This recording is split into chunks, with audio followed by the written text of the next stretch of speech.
امام ابو یوسف درس حدیث دے رہے تھے.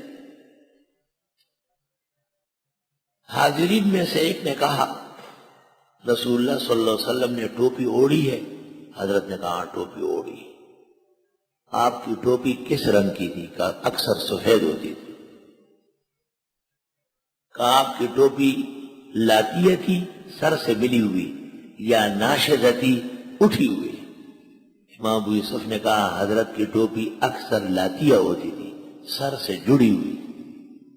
تو طالب علم نے کہا آپ ہمارے استاد ہیں، ہم کو حدیث پڑھاتے ہیں، آپ کے سر پر سفید ٹوپی کے بجائے کالی ہے اور آپ کی ٹوپی سر سے جڑی ہوئی نہیں اٹھی ہوئی ہے، یعنی لاتیہ نہیں ناشزہ ہے. فتفکر ساعتا وتأمل ہنیتا، تھوڑی دیر کے لیے بھی اس نے سر جھکایا. ثم رفع راسه وقال، پھر سر اٹھایا اور فرمایا یا ھذا، اے خدا کے بندے، ان اردت ان تہیننی ان اردت ان تصلحنی فلست اہلا لہ، اگر آپ کا ارادہ میری اصلاح ہے تو آپ اس مقام کے نہیں ہیں، آپ اصلاح لینے آئے دینے نہیں آئے.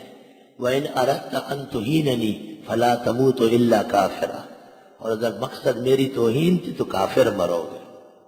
خواجہ خواجگاں نظام الملت والدین نظام الدین اولیاء فوائد الفؤاد میں لکھتے ہیں، مورخین لکھتے ہیں وہ شخص دنیا سے کافر گزر گیا کیونکہ اس میں آداب نہیں تھے، اس نے بے موقع بے محل سوال کیا.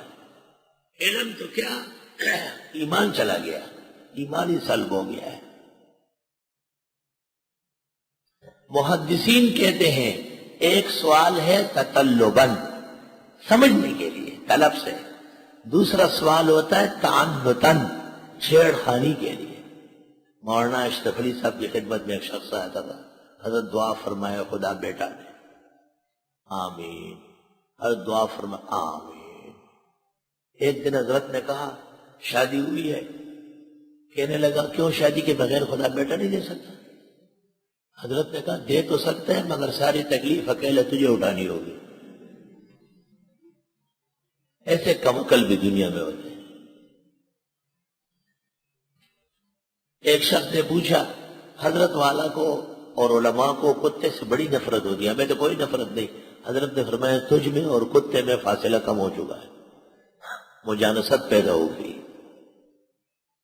دیکھو ذرا فَأَمَّا الَّذِينَ آمَنُوا، پس وہ لوگ جو ایمان والے ہیں، فَيَعْلَمُونَ، پس وہ جانتے ہیں، أَنَّهُ الْحَقُّ مِن رَبِّهِمْ، کہ یہ مثالیں برحق ہے رب کی طرف سے.